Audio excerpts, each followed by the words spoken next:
Hello, hello, hello. Be with you shortly. Final setup, and then we'll just talk about some of the 3080 Ti versus the 5090 results. Interesting.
Hello, hello, hello, hello. Good afternoon, good afternoon. Hope you well, hope you well.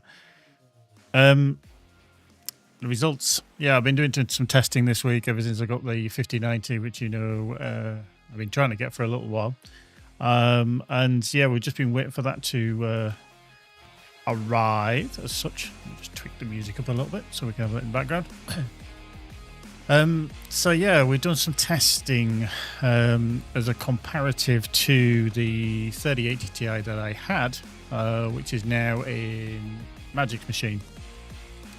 She's had another free upgrade from a 3070 to a 3080 Ti, so a little upgrade there anyway. She does like it. She won't maximize it or anything. She's too busy playing Stardew Valley. But overall, a little bit of an upgrade for her. But anyway, I thought I'd do some testing as I always do whenever I get a new GPU, new CPU, just for my own kind of posterity, my own sort of inquisitiveness. I always like to do some tests. Nothing scientific, nothing dramatic in sense of, you must do this under lab conditions and all that to get the exact. No, I'm doing it as a gamer, as a player of various interesting technology, PC technology. I want to know what it kind of looks like in the real world. Now, contradictory to that, I do some synthetic tests which aren't real world, but then I do also some benchmarking with games that do have benchmarks. It's just easy to run. So the methodology of this isn't anything dramatically superb, and I don't want people to think it is, but it'd be what a lot of people would generally do if they got a new GPU, however they acquired it, whether it was an upgrade, downgrade, as a comparative to what we had previous, so which was the 3080 Ti. Now, it's not going to be a long stream because there's only so much you can waffle on about the data. And I don't want to bore the bejesus out of everybody, but I thought it'd be cool just to look at. So I shall just find my correct key. So the first graph, and I will show you the exact data that I've kind of done, is the synthetics, which is... Okay, that's not the one I wanted. Let me go scroll down. Scroll down, scroll down. Hang on, where are you? Lost it. There we go. That one. I knew I had to find it somewhere. I've got a whole list of sources in my scene and I couldn't find it. So anyway, this is the synthetic test for what I've run. These are all 3D Mark. So if you've got that, it's a very basic 3D tester with a variety of things that you can test. Now, some of these tests that are on here are quite old now, but just for brevity and making sure that I had everything covered from my 3080 Ti test, I did run them. Now, the methodology was I just ran them as a best of 3 averages. So, for example, if I was to run TimeSpy at the top there, which is the DX12 version, I would run that 3 times and then do an average score. So each time that you do the test, that you add it together with the second result, the third result, and then divide by 3. Simple, and that's the average. Now, the blue bars are obviously the 3080 Ti and the 5090 in the red bars. Now you can see there is a significant uplift. I can give you the percentages towards the end, because that's on another sheet in this document. This is a Google Doc, Google Sheet with percentages worked out and everything. But you can see that there's a significant uplift, but these are synthetic tests. Okay, so I kind of just want to preface, it's totally synthetic, so they're not kind of real world, because they're near enough run exactly the same each time, and that isn't what happens in real gaming. Now, this is nothing else has changed on the system apart from the GPU. The driver was the same, the settings were all the same, the CPU is the same, the RAM's all set the same, everything. It literally was a case of doing the test with the new driver, brand new latest driver from Nvidia, walloped that in with the 3080 Ti, did the run, took that out, did the 5090s. So it took me a few days to do this. Pain in the ass, but hey, it is what it is. So you can see TimeSpy DX12 3080 Ti hit 10,000, just over, and the 5090 hit 26,000, just over. So good uplift there. TimeSpy Extreme 4K variant, just under 10,000 for the 3080 Ti, and then just under 25,000 for the 5090. Again, both Founders Editions, by the way, from Nvidia. Firestrike DX11 15,700 for the 3080, and then 41,751 for the 5090. A hell of an uplift there. Firestrike Extreme, again, all these kind of just up the settings within the test, within the actual synthetic test. Firestrike Extreme 11,914 against 32,076. The 4K Ultra variant 11,892 against 32. Now they were very, very similar because I ramped up the settings in terms of 4K for the Firestrike Extreme, so hence why they're very, very similar.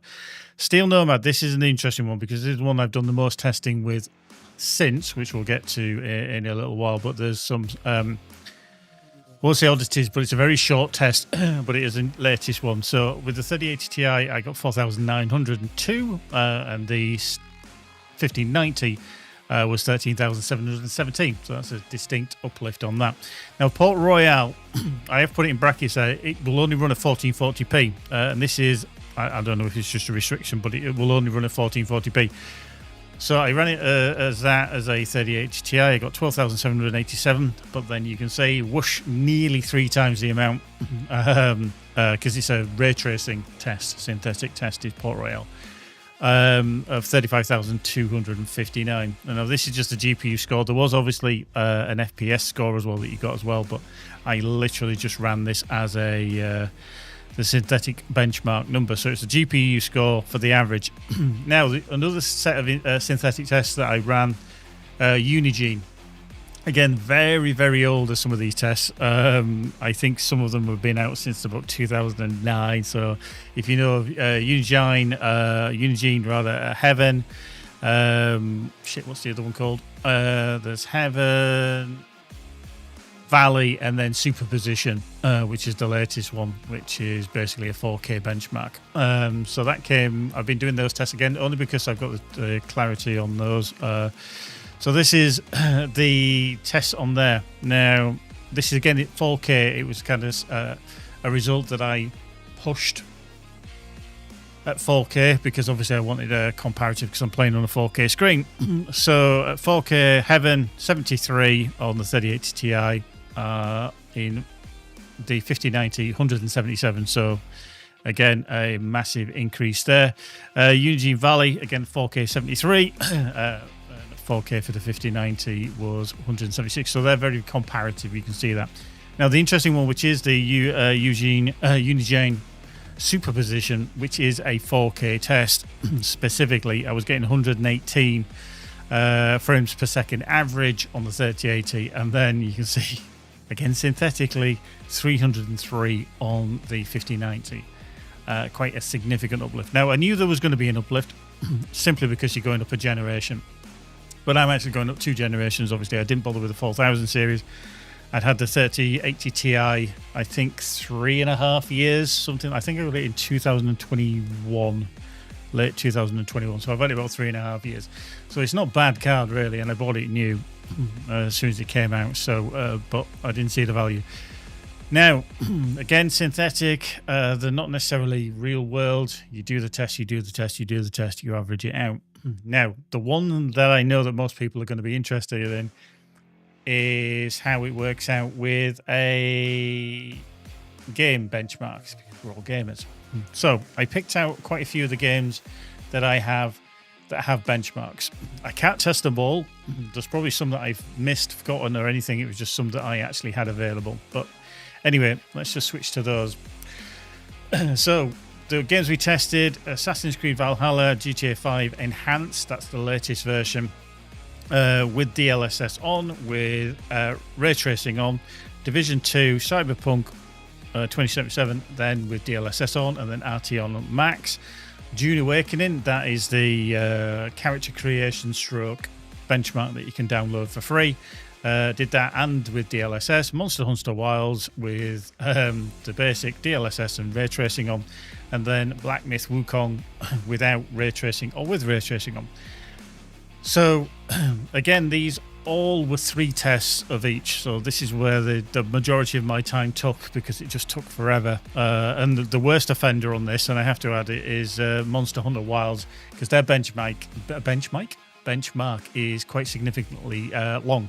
It takes I think about 3 or 4 minutes, if not longer, to do the full benchmark. So you're just hitting that, and then so when you've got to do 3 of them, it takes a while. Anyway, we'll start at the top. Assassin's Creed Valhalla. Again, this was at 4K max settings, everything cranked as high as I could get it. 80 frames per second on the 3080 Ti, and then on the 5090 it was 142 frames. So you can see a good generational or 2 leap there, just pure horsepower, I think, really, more than anything. The GTA 5 Enhanced, I was a bit dubious about these scores because I didn't know how this would react, and this is why I had to retest it, because I'd done benchmarks before with the non-enhanced version, and I was a bit concerned. I thought, oh, this could cock up my results totally. But I did the 3080 Ti with the enhanced as well as the 5090, so they're both on the latest version. 3080 Ti was an average of 109 frames per second, and then on the 5090 was 216. I don't actually know how well you guys can actually see the figures on the screen when you're looking. I don't actually know. Hopefully it does. It is legible. It is readable for you. Now, this next test, which is the GTA 5 Enhanced with DLSS, I think there is some issue going on here with either the game itself or the DLSS implementation on the 5090 anyway, because you can see with the DLSS active on the 3080 Ti you get 137 frames per second, which is an uplift over the 109 from the non-DLSS, which is fine. But if you notice, with DLSS active on the 5090, I actually got a lower score than standard rasterizing. There was no DLSS active, which I was like, hang on. So I think this is a bit of an oddity. I honestly do. I have no idea why it does it or why it has. I've got an ad break coming in, but I am going to snooze it. So I actually have no idea why it was it did what it did. So I think there's something. I don't think it was CPU bound as far as I could tell. I'd have to significantly go back through the test just to see if it was doing that, but I didn't notice it when I was testing. So anyway, that was with DLSS on. Now, GTA 5 Enhanced with ray tracing on. This what actually performed better than I expected. Whenever you put ray tracing on nowadays, we'll come to one of the big offenders in a little bit. That absolutely hammers frames per second. Now, to be fair to GTA 5, when ray tracing on, I only got 57 frames per second on the 3080 Ti, which I kind of expected. You know, when you look at 109 frames per second without anything on DLSS, 137, then whacking on ray tracing. All of a sudden, it was 57 frames per second. But what I was very impressed with was the standard, with no DLSS, if I remember correctly, with ray tracing on the 5090, I got 141 frames per second. But again, bear in mind, this is at 4K. This is as high as I can run it max. I could have probably pumped it up to 8K, but I don't have an 8K monitor, so for me, real terms is what I was looking at. So that was quite significant. Graphically, did it look any different? No, not massively, if I'm honest. I think with ray tracing, it's that final little bit of finesse when it comes to... How you doing, Iki? How are you, my man? Good to see you, good to see you. How's Tricks? How's the whole world of tanks and everything and all that kind of shenanigans? How is that world? But yeah, I do think with ray tracing, busy times, I bet. The whole ray tracing is just that icing on the cake when it comes to graphical fidelity. Your fancy background. Yeah, to be fair, my fancy background, it's kind of a work one for Rockfish and Everspace too. I've pinched it temporarily. It does look better when I have my green screen here as well, because it is what it is. But yeah, I got the new GPU. So ray tracing, I think, isn't necessary. I didn't, especially with GTA 5, I didn't notice it as much. But obviously, there's a slight impact, or significant impact, really, when you go from 216 frames down to 141. But again, at 4K, I think that's very, very playable. I'm not complaining by any stretch. Again, it's just a benchmark that you run through, so you're doing it again and again and again. So I had to do all these benchmarks in stages, because when you're doing 3 of each, changing settings, doing another 3, changing settings, and you have to do it for each, can be a bit laborious. Now, Division 2, it's a game that the Snowdrop engine I've always loved. I love the Division 1 and I love the Division 2. This one I was very impressed with, just because, again, it's pure horsepower grunt. We're not having a 4000 series. I can't see the intermediate step, but jumping from the 3080 Ti to the 5090, 77 frames per second up to 175 frames per second. So a 98 frame increase isn't too shabby, again at 4K. Now, we're getting to probably one of the hardest games to run, Cyberpunk 2077. Now, standard rasterization, no DLS or anything. Literally, you're just using pure grunt and horsepower of a GPU. And yeah, the 29 frames per second on the 3080 Ti. That was painful. But it ran through the benchmark. And then on the 5090, we got 63 frames per second, which... Again, it's more than playable at standard rasterization. Again, it's just through the benchmark. It's tough. It's really tough.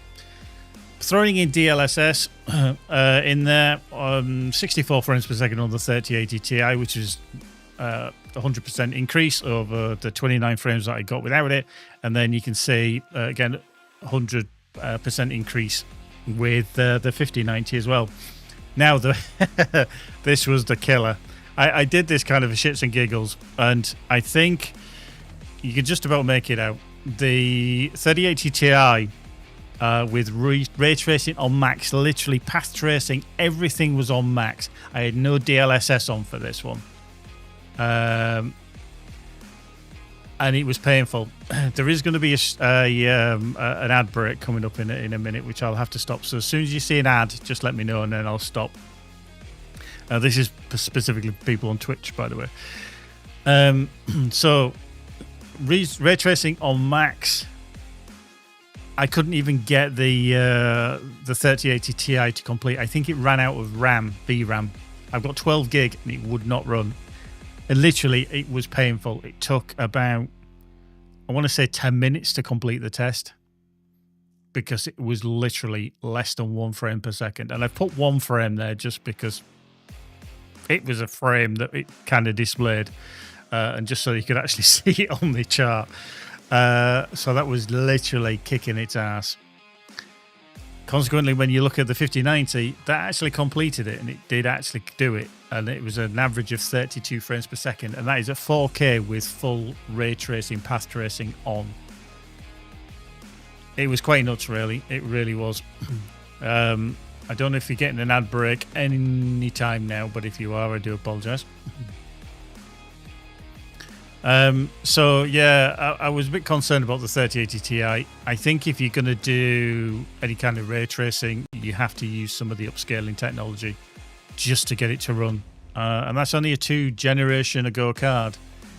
The VRAM requirements are flying through the roof, which is kind of quite scary, really. But anyway, I kind of got some different results that I'll show you in a second.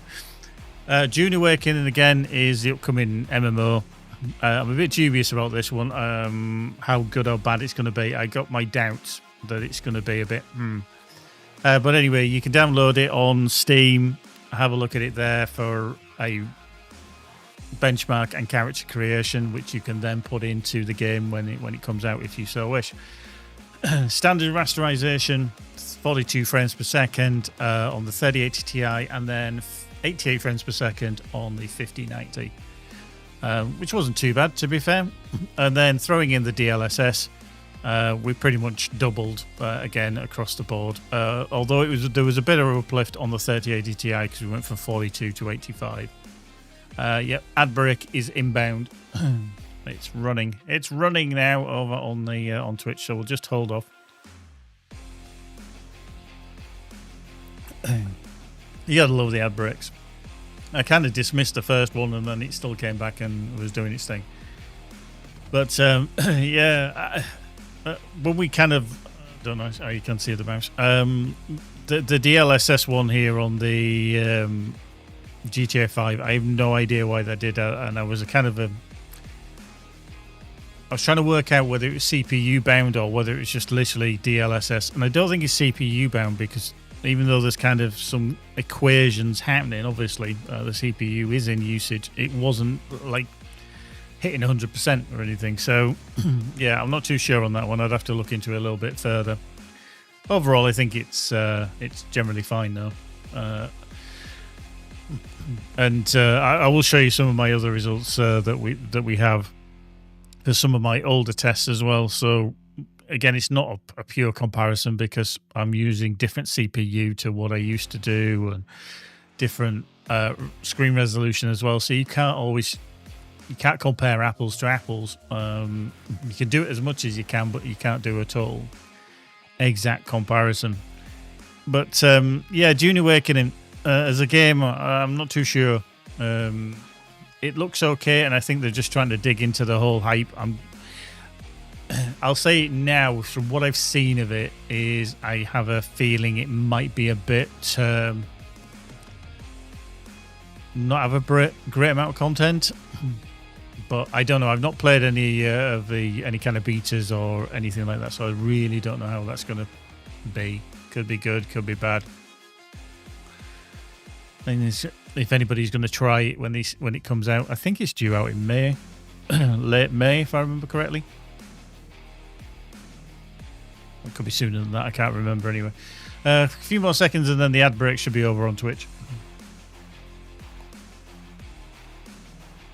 There we go. Everybody should be back. So, but yeah, DLSS on the June Awakening. Like I say, got 100% over 100% uplift on there for the 3080 Ti, but we didn't get as high with the 5090 with DLSS. So we only got 148. So it was probably about 75% uplift. Monster Hunter Wilds. I never want to see this benchmark ever again because this one did my head in because it took so long. Normal rasterization, 39 frames per second on the 3080 Ti, and then 89 frames per second on the 5090. It was good. It certainly improved in performance over the game because I've got the game and I played it once and I was so kind of aghast with how poorly it ran that I don't know if the benchmark is kind of running better than the game. I've not been back into the game, so again, this is just a synthetic benchmark. With DLSS on, again, this one's a little bit strange because you can see that running DLSS, I only got 53 frames per second as an uplift over the 3080 Ti, which isn't a lot considering it's only 14 frames per second higher. So I'm a little bit confused there what actually happened. But again, percentage-wise, I think it kind of correlates with the 5090. We went from 89 up to 113, so not a massive leap. It didn't really do a huge amount, but still.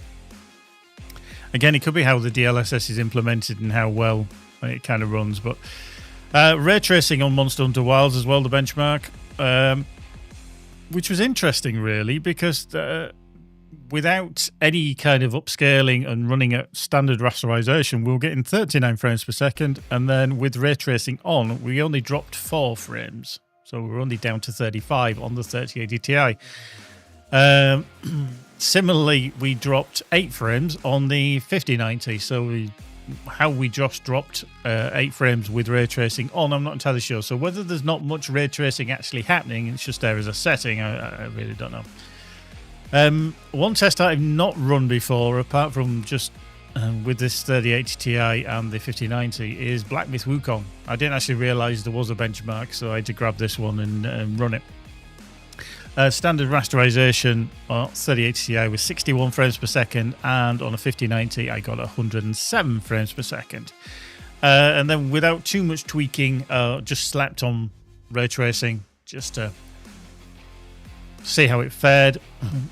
35 down to 25 frames per second on the 3080 Ti, and then on the 5090 we went from 107 down to 86, which isn't too bad considering, again, how you implement ray tracing can vary from title to title. Some games, yeah, just had something I could feel, and it was a little bit, a little bit savage. So yeah, how it's implemented within the game can vary, and some games don't have it a lot because it just doesn't benefit having ray tracing in. So you can see again, when we look at the 3D Mark results, there was a significant uplift, 200 to 300% in various terms. Unigine results, similarly, 100, 200% increase across the board. And then the game results aren't as dramatic. They aren't as different, which again is more of a real world environment. So I always think these are more indicative of the kind of performance uplift you get. Now I'm going to just go to this other screen here because this is my benchmark test. And this is the data that I created and how I threw it into various things. So these are the averages, and then it obviously works out the average for all the kind of tests so that you can see. And like I said, this is the one that's the oddity here, which is the this DLSS one, where we were only getting a 55% increase. When you look at that, these are the percentages, by the way, the change from the 3080 Ti to the 50. So for Assassin's Creed, we saw a 78% uplift. GTA 5, the enhanced, there was nearly 100% increase, 97.8, so nearly 98% increase in frames. DLSS was the oddity because we only got 55, very strange. Ray tracing on 146%. Again, it's over the 3080 Ti, not the previous score, so it's over the 3080 Ti. Division was 128% increase.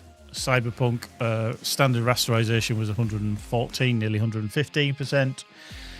DLSS on was 111. This one, it's a very much an outlier. 3,100% increase because literally it would not run, and I had to just put a 11111 in there for the average, and then I got an average of 32. You can see how consistent it was. 32 frames per second.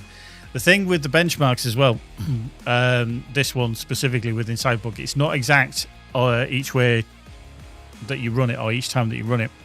There might be, a certain character in the cutscene might be different, dressed different, might do a movement slightly different when you run it. So it isn't always, but again, that's real world because the game isn't, it's not consistent. It's not the same every time. Dune Awakening rasterization, 107, nearly 108% increase.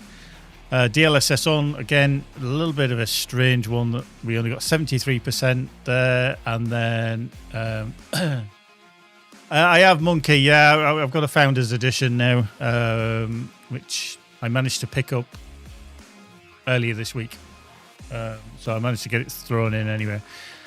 Monster Hunter Wilds, 128% increase difference. DLSS was 113, and then the ray tracing was 131. Now there is some numbers at the side as well, which I'll go through in a second, specifically because some of these were with DLSS and ray tracing on.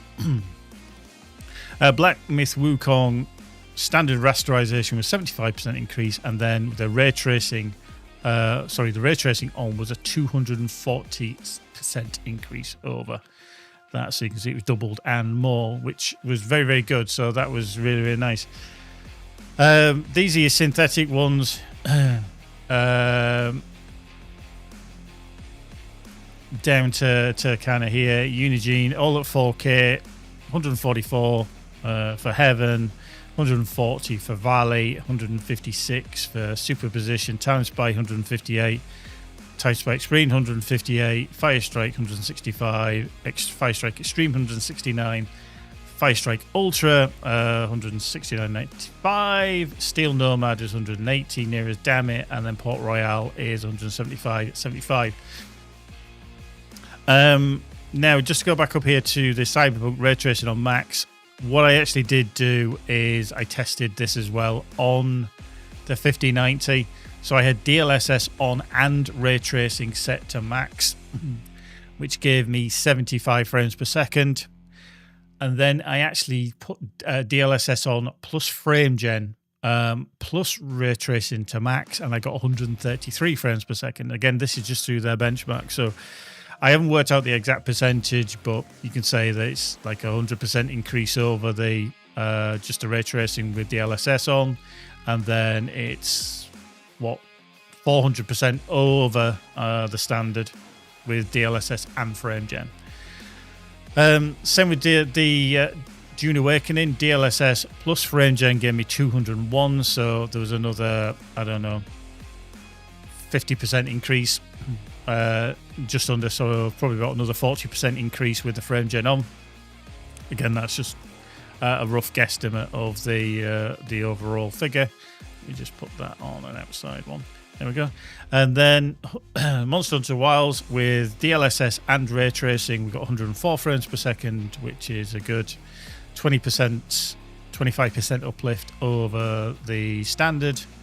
And then DLSS plus frame gen plus ray tracing, it gave me 160. So that was literally a 200% nearest Dammit increase over the standard ray tracing. And then Black Myth Wukong, similarly, frame gen on, gave me 135. So that was a good, 75% on top. Under maybe 65-70%. Again, just head maths, so I don't actually know how that worked out. Now, as Monkey just put there into the Twitch chat, There's a lot of talk, obviously, of the connector with the high power being an issue. It's a bit of a kind of borderline design.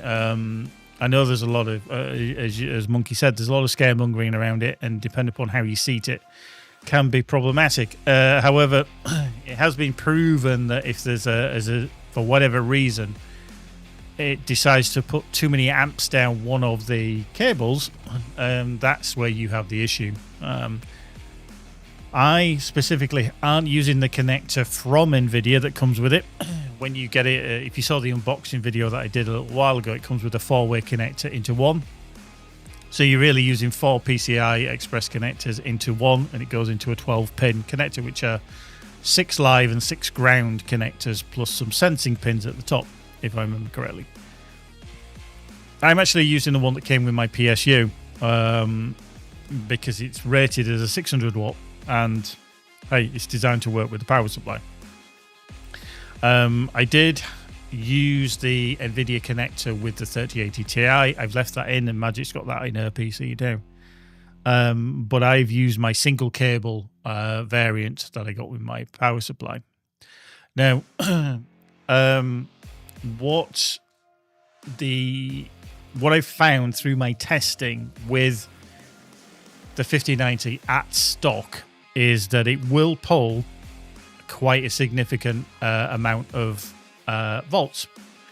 Now, if you look here, specifically this one here, this is a Steel Nomad test because I always wanted to do undervolting, literally to keep the card a little bit cooler and see how it fared. So this is stock setting, no tweaks or anything add to it.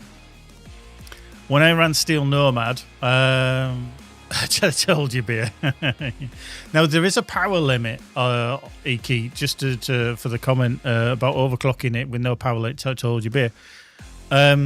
When you use something like MSI Afterburner, you are limited to 105% power, and it doesn't really do a great deal.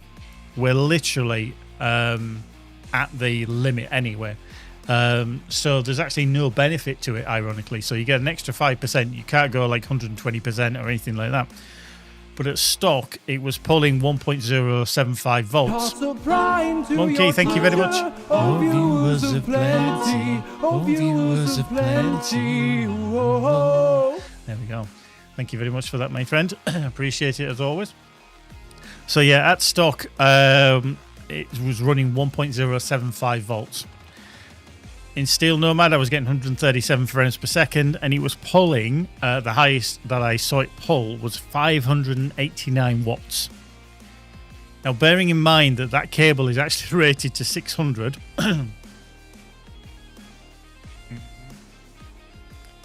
yeah, that to me seems like it's pretty much getting too close to the bone, and I have seen it go over 600 as well. I have seen it go, I think the highest was something like 611 that I saw it pull. Now, that is what the board is pulling. The cable is rated to 600 watts. So, whilst it gets, I think it's 10 watts through the actual PCI Express connector as well, the majority is going through the cable.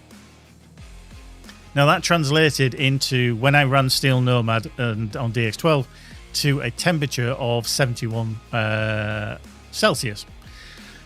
Now, I didn't do any testing in terms of temperatures on the other results, to be fair. I wasn't really thinking about it at the time. And then the memory temperature as well was at 80. And that is at stock. I ran it 3, 4, 5 times actually just to see. And that is what I averaged out. But what I always wanted to do was an undervolt. Now, for those that you don't know, is pretty much you limit how much voltage will go into your card. You are, instead of overclocking, kind of overvolting, or overvolting is by basically giving it more juice than it kind of needs, and you really don't want to do that. Undervolting is a way to essentially get your card to use less power, and then where you can have the same performance. And that is a combination of limiting the voltage but then doing an overclock on top. So instead of leaving it at stock and then adding an overclock, which would improve your performance, obviously your power is still high. But what I wanted to do is bring the voltage down to then get an overclock on there that will bring it back to the level of what it was before. So we'll take these figures here at stock of what we are at. Now, my first undervolt, well, actually, the first undervolt is way under because it literally is a 2D profile. I have all the clocks down. I have it literally, if I'm just on the desktop, it kind of doesn't pull the power because I'm literally just rendering the desktop and I don't need anything as a 3D profile. My second undervolt is actually capped at 0.875 volts. So you can see that I'm dropping like 1.25 volts essentially. Or sorry, 0.25 volts. Not 1.25, that would be excessive. Now, at the first run, it was 134 that FPS, but the difference there, I think, is quite stark. Literally, the wattage for 3 frames less was 455. Okay, that is 136, I think it is. Hang on. 134 watts lower. Okay, 134 watts lower. Temperature's 4 degrees cooler, and the memory temperature was down by 6 degrees as well. Then I added a 2000 megahertz boost to the memory. So basically an overclock. It brought it up 2 frames. It pushed up the watts by 18. The temperature overall rose by 2 degrees, and so did the memory temperature. So that went up. You can see there that there's a difference in frames per second of 2.24 less, but there was a nearly 30% decrease in my watts, in my power usage, to achieve nearly the same frames per second. Now, similarly, the temperature was down by 6 degrees, and the memory temperature was down just over 8% rather. Sorry, that's a percent, not a degree, percent. Now, with the memory, with the memory overclock, I was down by 0.74%, so I was less than 1% under the FPS of stock. And with that actual boost in the memory, I was near enough 25% less power being drawn in watts, in terms of watts. So that's the difference between that and that. So I was 25% down.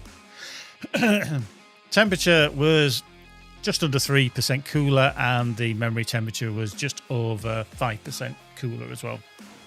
So essentially, that undervolt at 0.8750 with a 2000 megahertz boost onto the memory near enough gives me the same performance as stock.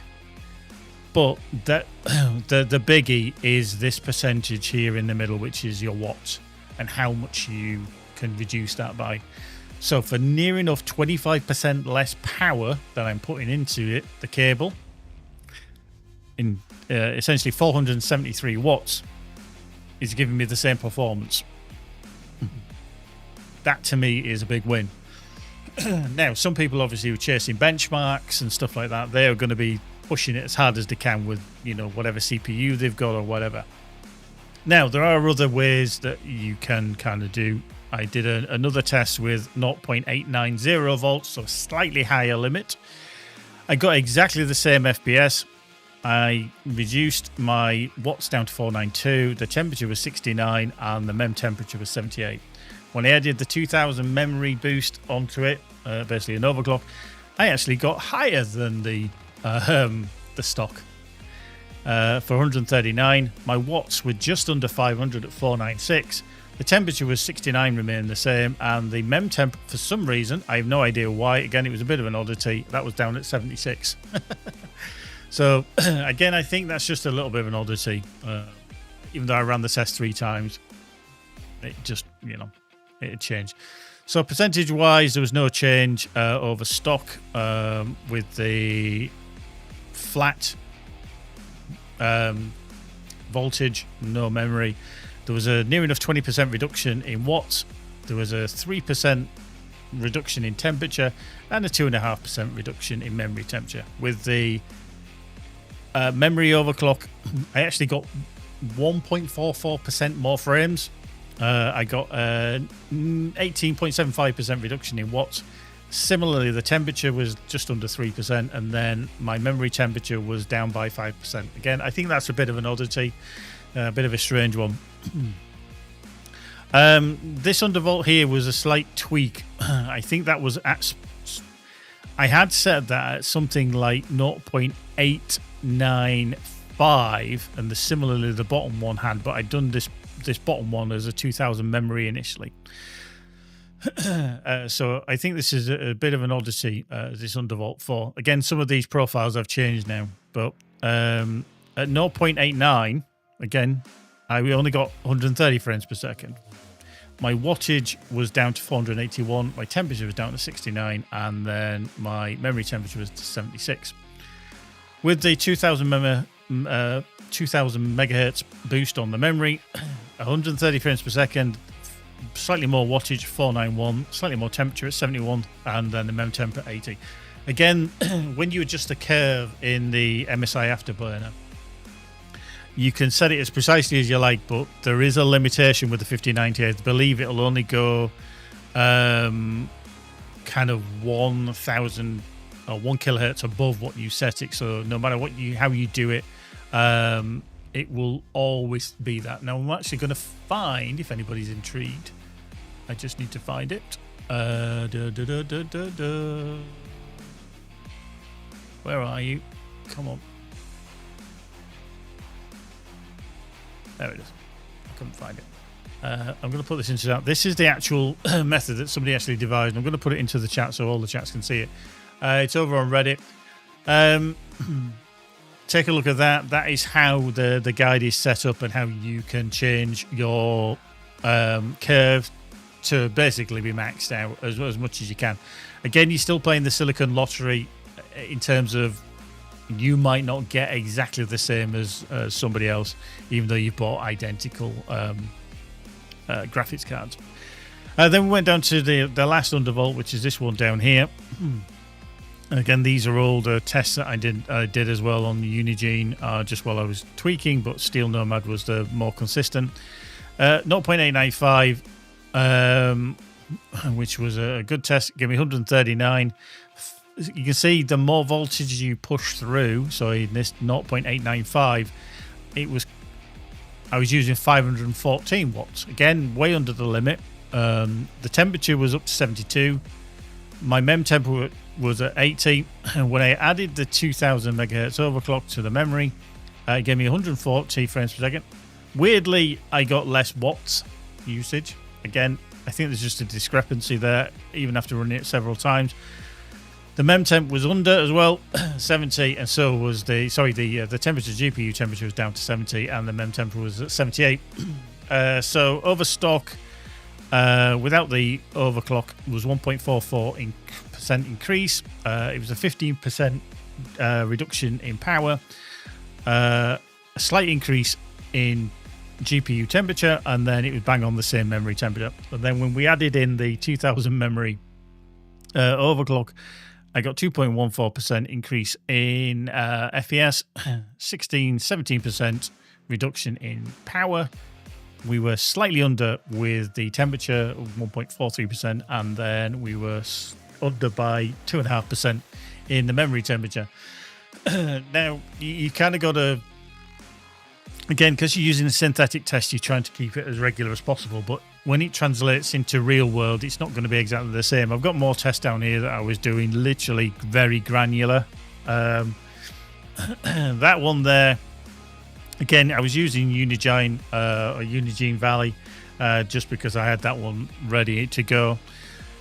Stock was 176, but I was using 553 watts, 73 temp, and then 88 mem temperature. This is one of the things you've got to be careful of with the 5090s as well, is the memory temperature can creep up. And it's a bit worrying. Steel Nomad is quite a short test, so it doesn't stress it. But when you're Unigine Valley, that I think is a good 2 or 3 minutes. So that was creeping up to 88. I think it kind of they usually hover around 90 degrees C, but I believe there is still some headroom there, from what I can understand. But you can see I did 0.865, 0.7. 0.87, 0.885, 0.89, 0.895, and then I switched over to 4K, no anti-aliasing on there as well. But I think this one, 0.865, if I was really wanting to save power, that is the highest I got, which was nearly 31% power reduction. I did lose 6%, nearly 7% of my frames.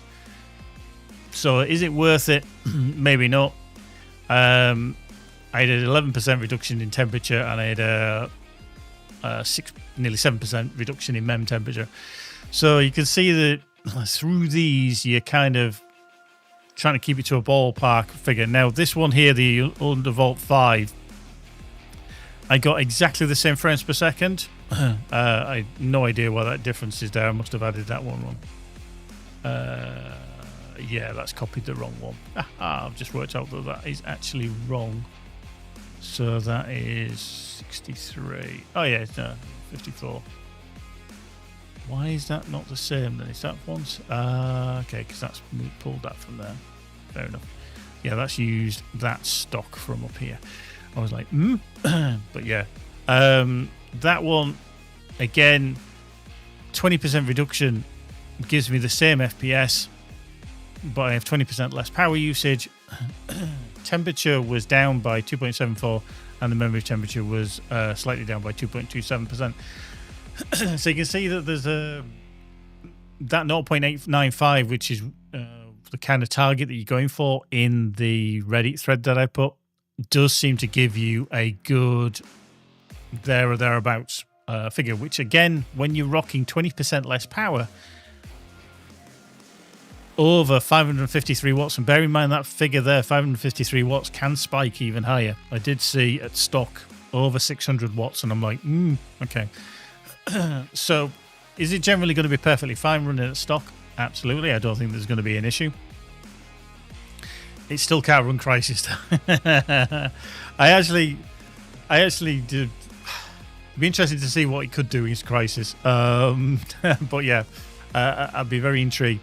But I think kind of overall, when we just look back at the game results, and then we look at the Unigine results, or Unigine, whatever you want to call it, and then the Time Spy from 3D Mark. Generationally, because I've jumped 2 generations, there's a significant increase.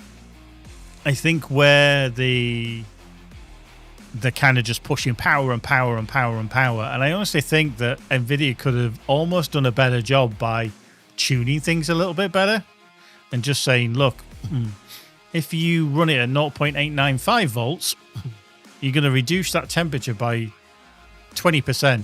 Your temperatures overall are going to improve, and on your memory and your GPU. And I have no idea why they didn't kind of go for that figure, the 0.895 volts, rather than at stock, which I think is like 1.075 and kind of above. Why they went for that? Because people have been looking at it and saying, hey, your cables are melting. You're using a shit ton of power just to push it through. Same with CPUs. They're having to use more and more power to push through to get the results that they want. So efficiencies are not the same. But yeah, overall, this is the kind of number that I'm going to be rocking just to save myself 20% power. So I'm nowhere near the limit of 600, which is a good thing because I don't want my cable to melt. And then you've got to ask the question, why are we at the situation that we're at where cables are melting? We shouldn't be there.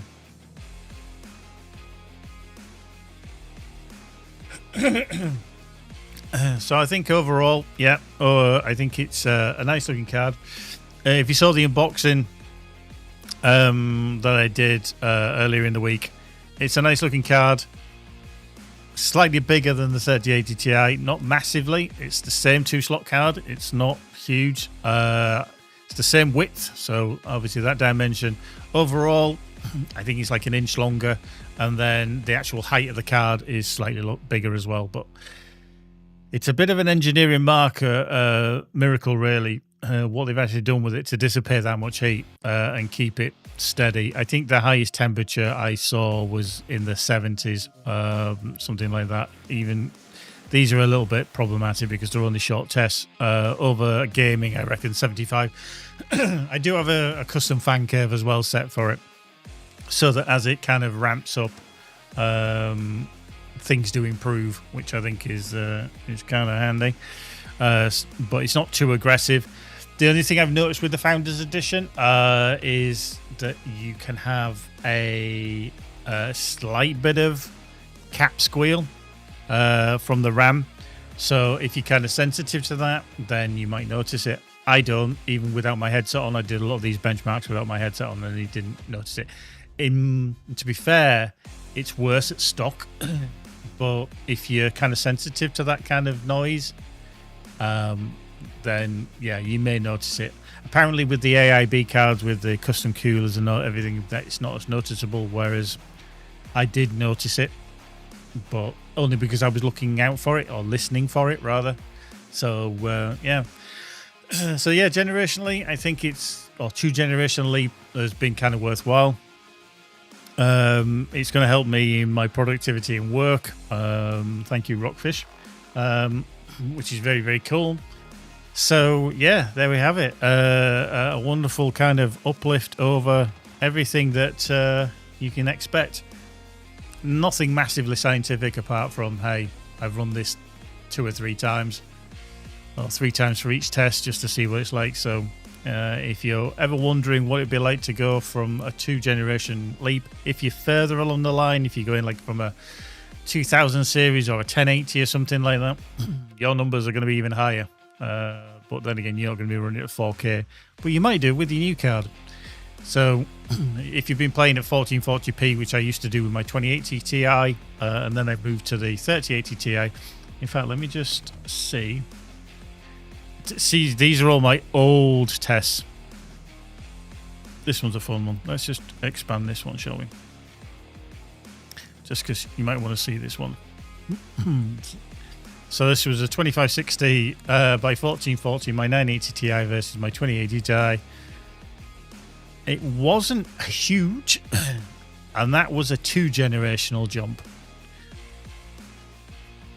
And that was my old process, well, my very old processor, my i7 4790K, so that is a long time ago.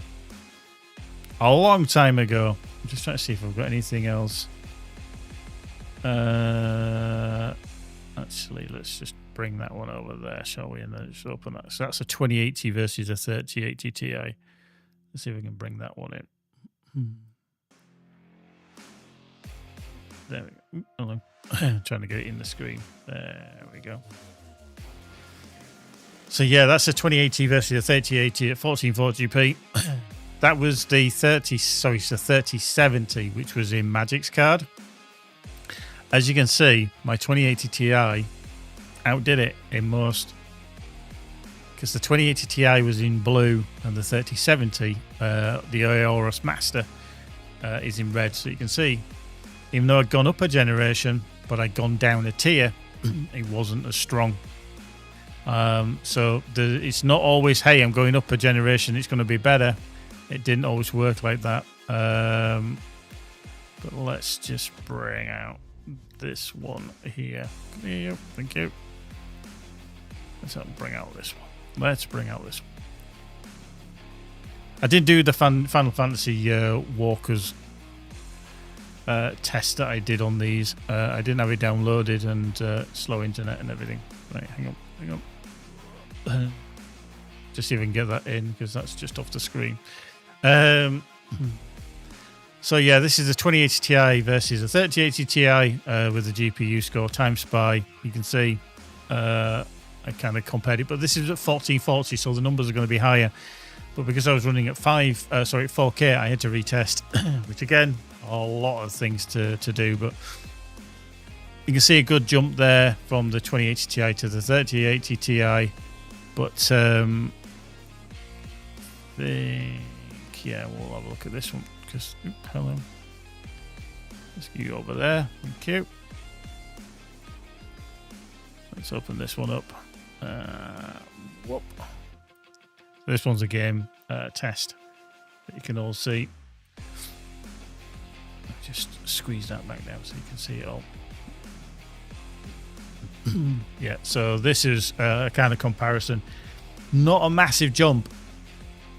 A decent amount in some titles, but you can see like Assassin's Creed Valhalla, just from a 2080 Ti to a 3080 Ti, only went up about, I think it's 12% or something like that, from 72 to 82.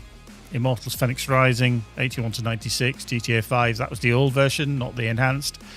75 to 92. Borderlands 3. Again, I was going to test Borderlands 3, but I didn't have it installed. Slow internet takes forever, so I just took with what I had. Borderlands 3, 92 to 125. Division 2, 98 to 133. Unity in Heaven, 122 to 153. Rally, 116 to 148. And Unity in Superposition, 92 to 121. So, again, that was very, very kind of close. And then you look at kind of these results, and then you see a good leap, because I've jumped 2 generations from the 3000 to the 5000 series. So those numbers are more impressive. So does it kind of say, hey, maybe you should always miss a generation? Maybe. If you want to see good jumps, then with numbers go up, then maybe. It's definitely, unless you're feeling flush and you want to keep jumping with every generation. But I think the way that the GPU market is now, it doesn't make sense. Because there's Nvidia know that they're the market leader for top end. This 5090 Ti, 5090, nothing's touching it at the moment. They know that. The 5080 is above the Radeon stuff still, although the 9070 XT, which Radeon, or AMD rather, have just brought out, it kind of slaps the hell out of the 5070 series, because that's kind of made that obsolete because of the pricing.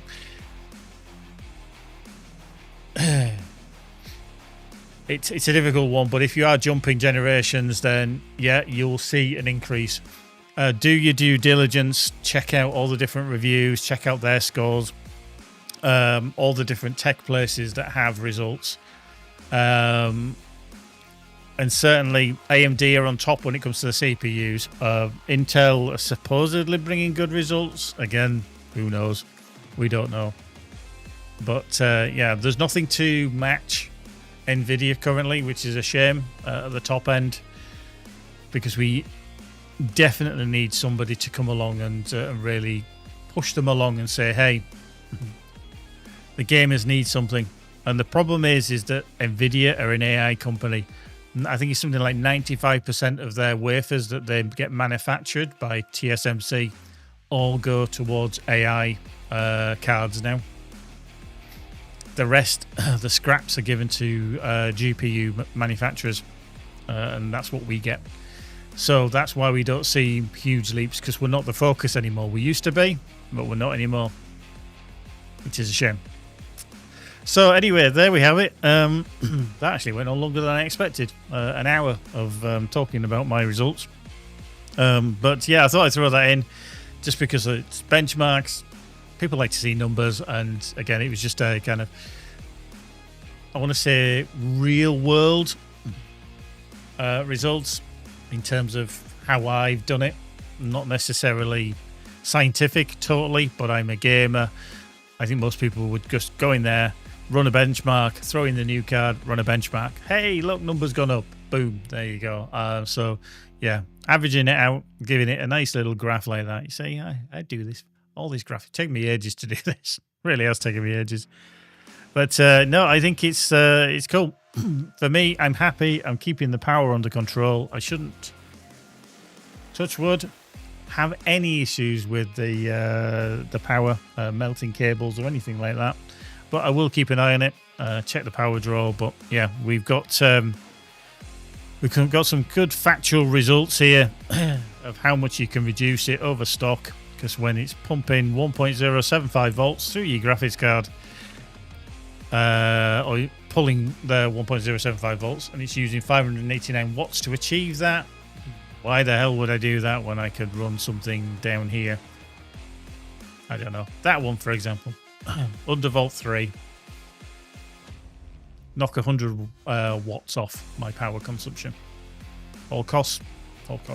But anyway, I'm going to get out of here because I don't know what time it is. What time are we on? 5:15. We're going to get out of here. We're probably going to come back with the stream later on and see how that rocks and rolls, because I haven't tested it with a stream yet, really. So yeah, it'll be interesting. See what we can do later on. But yeah, probably going to go get some food, come back with the stream in a little while, and yeah, there you go. An uplift between the 3080 Ti and the 5090. Quite significant. Good improvement. Too expensive, I think is the word for it. Too fucking expensive. Way.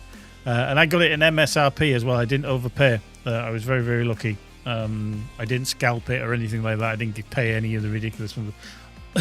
It does seem like the stock situation is improving as well. So that is bringing the prices down, fingers crossed, he says. Famous last words, I know. But yeah, hopefully it will come down. Right, I'm going to get out of there. I shall see you probably later on if you're around. Hope you can join us then. Thanks very much for joining us. Cheers, Monkey, for the resub. And everybody else, thanks for joining us over on YouTube or over on Twitch. Absolute pleasure as always. We shall see you later on. Take care, folks. Be good. We'll see you soon. Bye for now.